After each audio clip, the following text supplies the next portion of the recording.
The world of parrot toys. What an interesting world, guys. There's toys, and I rarely find a toy for under like $10. They're more like $20 to $50 for a parrot. The crazy thing is, parrots, sometimes they don't know how to play with a toy, and other times they go and they annihilate it, and you're like, wow, that $50 didn't last one day. Sure, it depends an awful lot on the toy and the parrot size, because a beak like this one, boy, is she ever made for chewing. However, our toys, pacifiers, hello, or our toys, something that you are giving your parrot and that's helping them maintain their well-being. That's what I want to talk to you about today, because as I did my last toy video, I found some research that said that some parrots really rely on their toys to keep them company while you're gone and while you're at work, that kind of thing. That really, they become like a security blanket or a pacifier. Is that what you want? Is that well-being? All right, guys, I'm Kaylin, the author of The Parrotless Bond. Get to know African Grey and Cape Parrots, Feathered Splendor, 30 Perfect Apartment Parrots, and my latest workbook, which is awesome. My latest workbook, The Parrot Keeper's Companion and Journal, which is an awesome journal, but also a companion because it's going to give you information and guide you, especially if you're a new parrot owner. It's going to let you know what you need to know, parrot care basics, first aid, and on and on. Oh my. Plus, it's also going to offer you an awesome well-being weekly check. There's a page in case you have two parrots, because you should always have two. My vet looked at this and she loved it. All right, guys. So, are you giving your parrot a pacifier or a toy?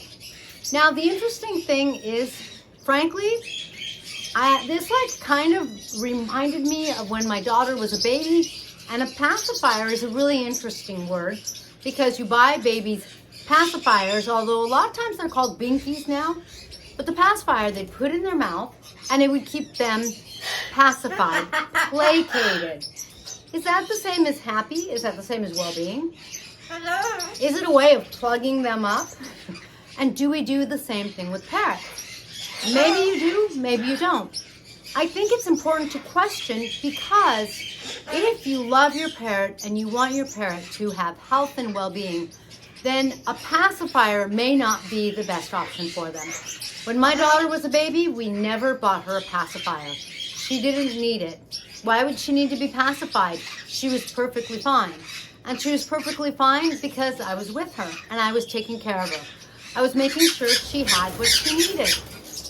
So, when it comes to parrots, other than the need to be loud and chirp, what do they need? One of the most important things that parrots need is companionship. I find that with all of my parrots, the only time I've had the experience of a parrot forming an attachment to a toy, which seems so unnatural to me in the wild. They fly from one place to another. They have their territory, but it's not like they have a house and a chair and a bed that they get attached to. They might stay with their nest while they're nesting, but otherwise, parrots are very fluid in that sense. They don't have attachments other than to their bonded mate or their flock. The only time I've experienced this, and the only way I could relate, is when, once upon a time, Emerald, our Hans macaw, when she was surrendered to us, she came with her cage and with a sleeping tent, and we were told she won't sleep without her tent. We tried to get her a new tent because the old one got old, but she wouldn't do it. She wanted the old tent. She's attached to the old tent. Well, after being at my house for a while, it didn't take long before Emerald not only didn't sleep in her tent and was fine, she didn't even have a cage. There were a lot of nights where she didn't want to go in a cage, and instead she would go to the macaw's cage and crawl under the blanket and just hold on, and it's kind of like, I'm a macaw, so I'm sleeping with the macaws. And we were like, you're kind of a smaller macaw, but that's okay as long as you don't get hurt.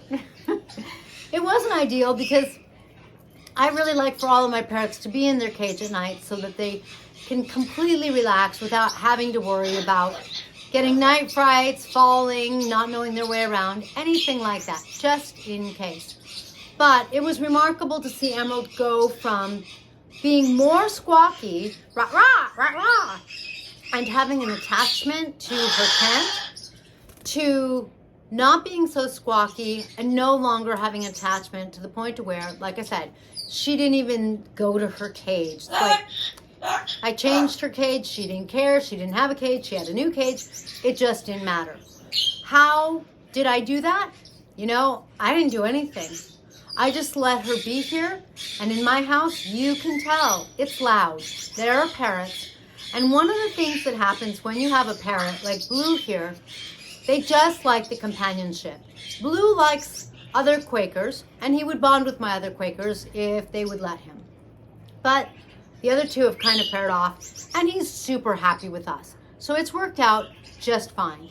Blue, though, he likes to be with the other birds. If you put Blue outside, out back, or if you put any of my birds out back in the screened in lanai so that they are still contained, but they're out in the fresh air, in the sunshine, there's a palm tree they can go on. If we're not there, they aren't either. If you leave the sliding glass door open, they will walk back in or fly back in. However it is that they make their way, they'll come back in the house because they want to be with the flock. We are the flock, the other birds are the flock. They just don't want to be alone. So Emerald and so many other birds, like Jules, for example, my Indian ringneck. Indian ringnecks, the males seem to be more sociable, but they aren't as bonded as some other birds can be.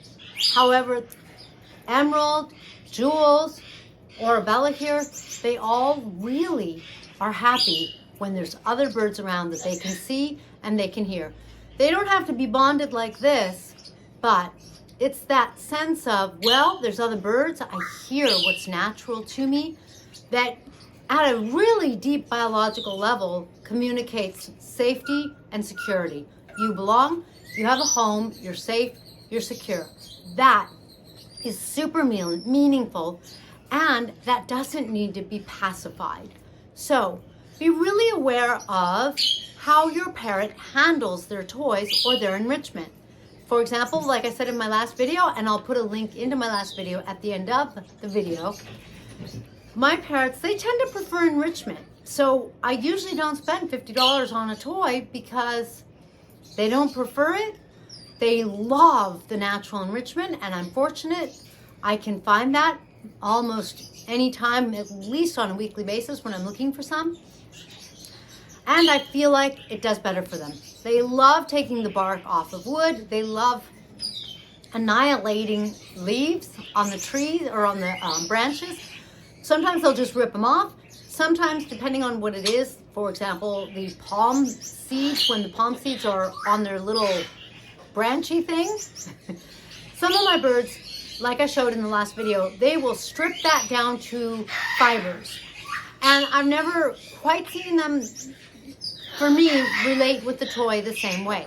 So whether your parrot seems to like toys or enrichment, the important thing is you see that they have healthy behaviors towards them, not addictive behaviors, not behaviors that show that they're attached, that they're holding on to it for dear life. You want to look to see if emotionally they're out of balance, then they probably need a flock. Again, it doesn't mean another bird you're going to put in their cage with them, although when they're used to another bird of the same species, that can be one of the healthiest things for them and one of the big contributors to well-being. But even if it's not another bird in their cage, another bird or two, just that they see and hear in other cages around them, and hopefully they all get to come out, but hearing and seeing other birds, that goes a very long way. Providing an environment in which they can be a bird so that they can bridge the bird parrot world and the human world. Now that's the best of both worlds. Whereas having a parrot all by him or herself in a home, maybe with dogs or cats, now they're in no man's land where there are predators that might hurt them, but there are no buddies. there's no one to really relate to other than their human, who they can get really desperate for. This is, I think, a recipe for leading to things like plucking, because they get nervous, they're uncomfortable. They're just doing something to distract themselves. They're bringing about some pain that it releases some endorphins, so that they've got chemical things going on to help them cope with the fact that they don't have a place where they belong.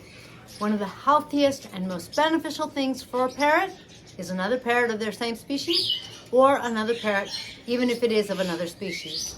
So don't let your toy, your parrot's toy, be a substitute and a pacifier, because I think that'll lead to plucking. I've seen that that's happened. Emerald, for example, she plucked a little on her back.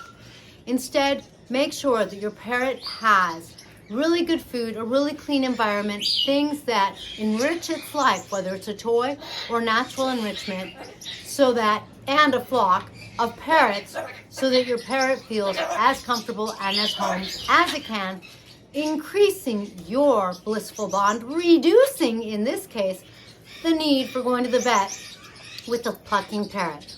When I've asked my vet before, and she's been a vet for decades, she has a ton of experience.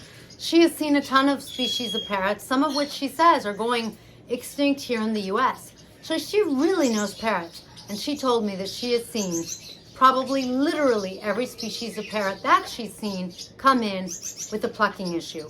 So it's not species specific, although some species tend toward it more, but it means that any parrot of any species can only be pacified for so long. So toys, they're not a substitute. They're meant to provide what the bird needs, not the companionship that they're lacking. So please make sure that your parrot has their bird flock in addition to you as a human flock. They'll still bond with you, but they'll be more rounded because they will have the best of both worlds. Thank you for joining me in this blissful video.